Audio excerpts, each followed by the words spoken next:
Hi everyone. 28F, never thought I'd be here writing this, but I really need to get this off my chest. My world literally turned upside down last week and I don't even know where to begin. I've been married to James, 30M, for 5 years, together for 7. We met during our junior year of college at a mutual friend's party. He was charming, funny, and seemed different from other guys I dated. He was studying photography and business, while I was doing accounting. We started dating after he asked me out 3 times. I kept saying no because I was focused on my studies, but he was persistent in a sweet way.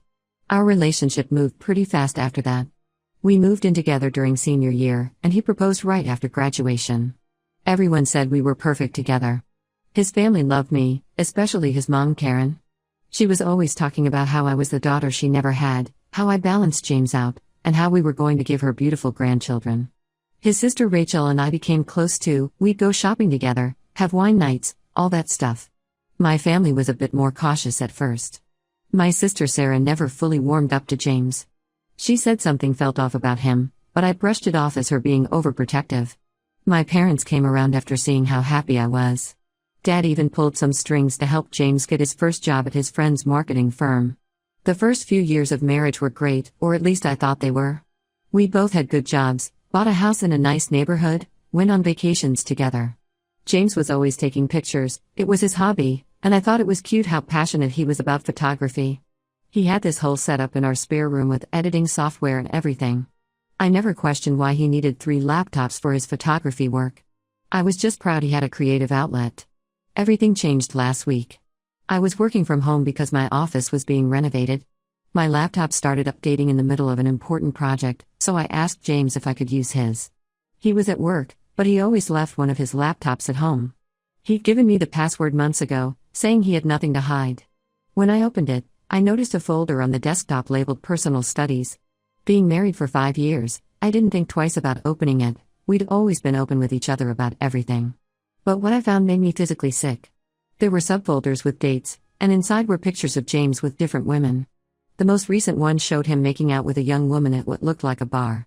She was sitting on his lap, and they were clearly very comfortable with each other. The timestamps show the pictures were from 3 months ago, right around the time James started working late on a big project. There were dozens of pictures from different angles, some selfies, some looked like they were taken by someone else. He'd even written notes under some of them, like first kiss with Emma, felt exciting in second meeting, less nervous this time. I sat there staring at the screen for what felt like hours. I found more folders with more pictures, going back at least 6 months. Each had similar notes, like he was documenting every moment. My hands were shaking so bad I could barely scroll through them. I confronted him as soon as he got home. I didn't yell or scream, I was too shocked for that. I just turned the laptop around and asked him to explain. His response left me speechless. He said, completely straight-faced, that he was conducting a personal study on relationships and commitment. He took the pictures so he could look back at them later and evaluate his feelings about monogamy. When I asked if he was serious, he launched into this long explanation about how he'd been feeling constrained by marriage and wanted to document his experiences to help him decide if he wanted to stay married or explore other options. He said he was being responsible by thoroughly analyzing his feelings before making any decisions about our marriage. The more he talked, the more surreal it felt. He actually tried to convince me that this was normal, that plenty of married people do research like this. When I told him this was cheating, plain and simple, he got defensive. He said I was being narrow-minded and selfish, that I wasn't considering his emotional journey. He even had the nerve to say that since he hadn't slept with anyone, allegedly, it wasn't really cheating. I packed a bag that night and went to Sarah's place. She took one look at the pictures and recognized the woman, Emma from James's office. Apparently, Sarah had seen them having lunch together multiple times but didn't think much of it since James had always talked about Emma as just a colleague. Finding this out made me wonder what else I'd been blind to. James has been blowing up my phone since I left.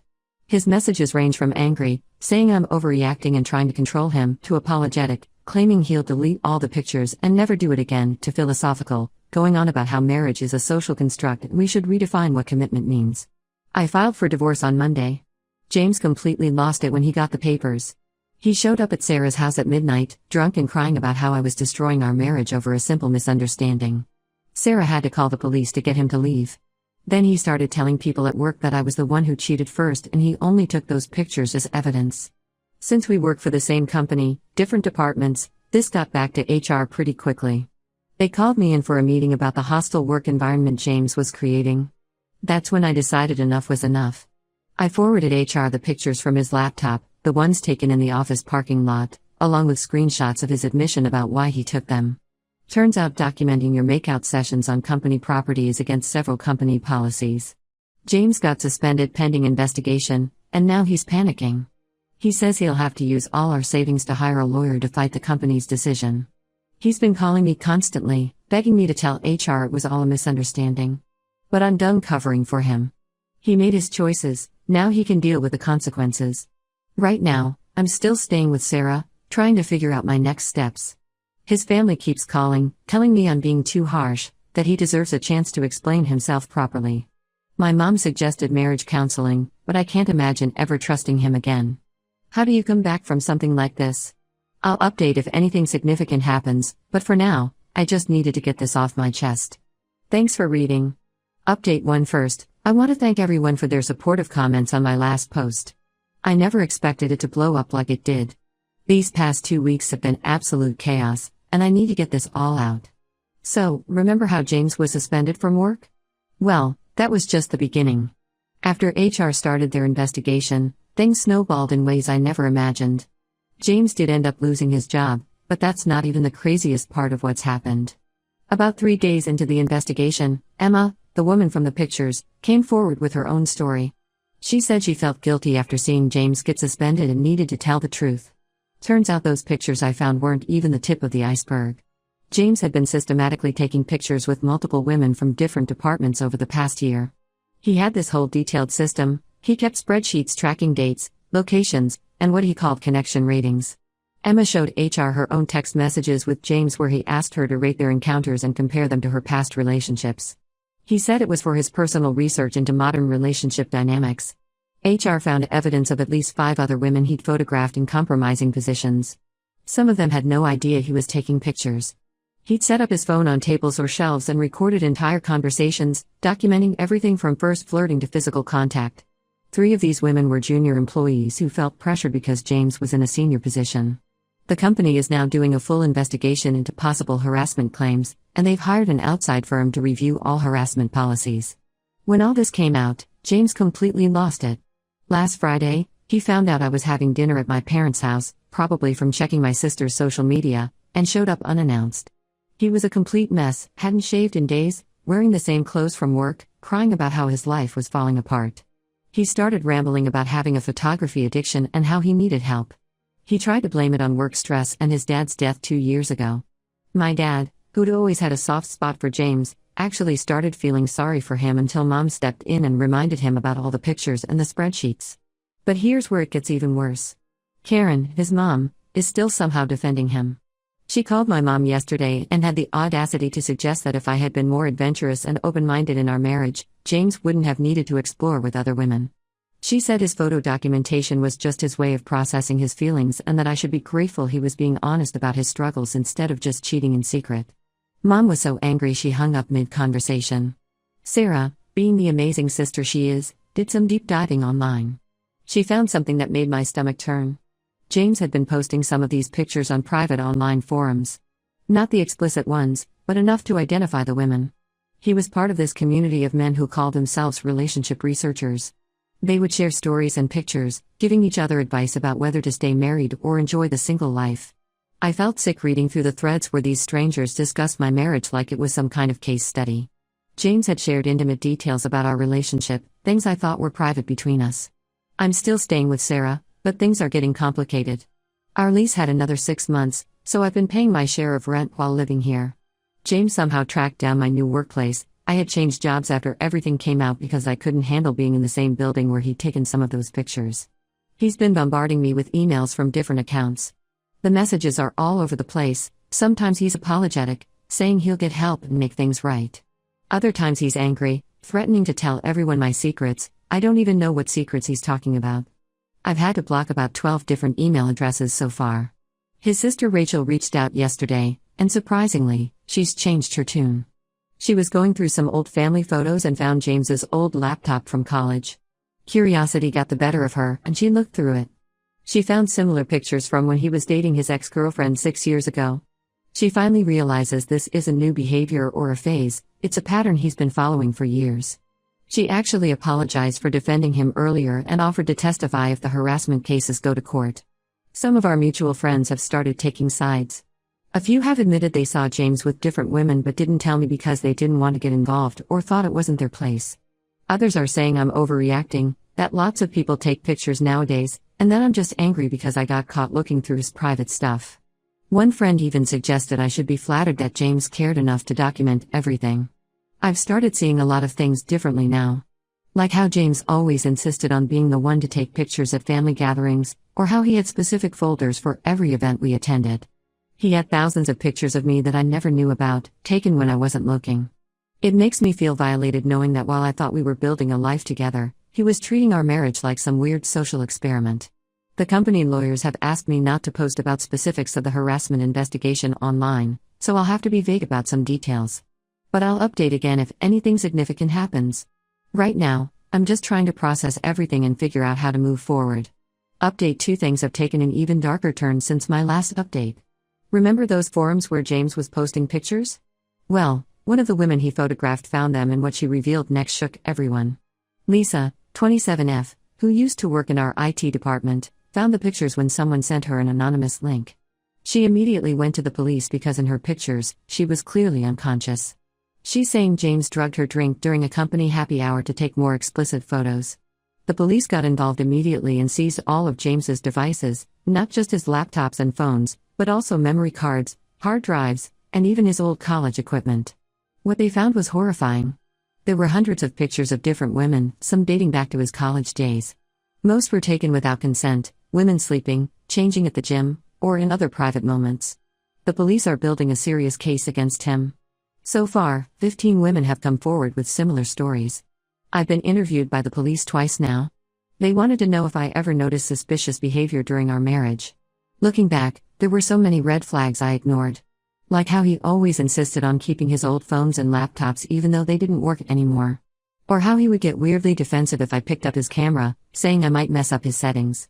He even had a locked cabinet in his home office that he claimed was for protecting his equipment from dust. I never questioned it because, well, he was a photography enthusiast. Now I wonder what was really in that cabinet. The detective handling the case told me they found a hidden compartment in our basement where James kept backup drives of everything. There were folders organized by years, locations, and what he called categories. Some of the files were encrypted, and they're still working on accessing them. The thought that all of this was happening right under my nose, in our home, makes me feel physically sick. James's mom Karen finally stopped defending him after the police showed her some of the evidence. She showed up at Sarah's place unannounced, crying and apologizing for not believing me. She said she found old memory cards in James's childhood bedroom while cleaning, and the timestamps on some pictures went back to his high school days. Apparently, he had been taking inappropriate pictures of his female classmates even then. Too little, too late for her apologies, if you ask me. His sister Rachel is in therapy now, dealing with the realization that her brother isn't who she thought he was. She told me something disturbing: she found pictures of herself in some of James's old files.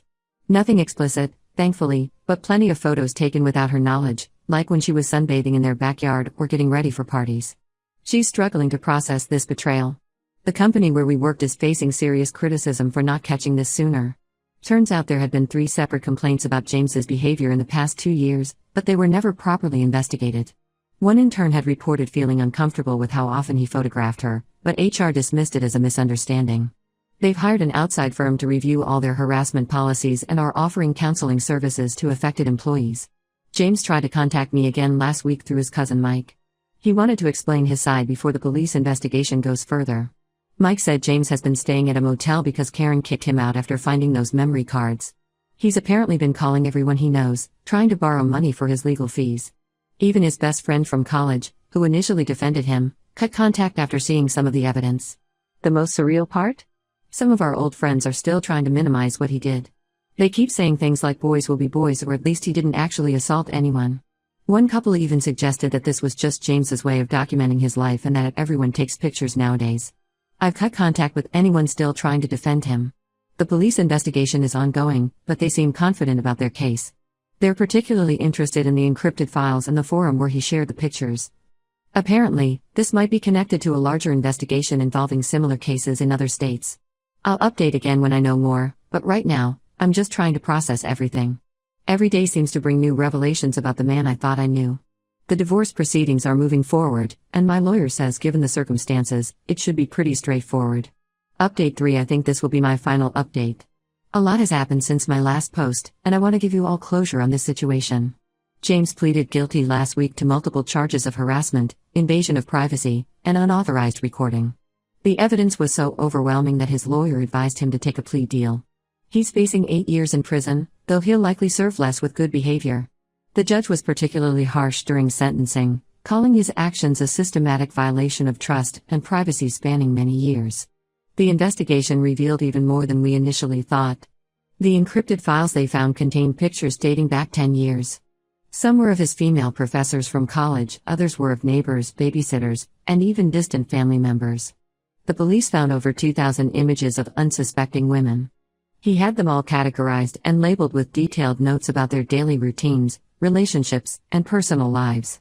His guilty plea led to the arrest of 3 other men from that online forum. Turns out they were part of a bigger network that shared similar documentation of women. The FBI is now involved because some of these photos cross state lines. They're calling it one of the largest cases of organized harassment and privacy violation they've seen. Karen, his mom, tried to remortgage her house to help pay for his legal fees, but the bank denied her loan. She's been calling everyone in the family asking for money.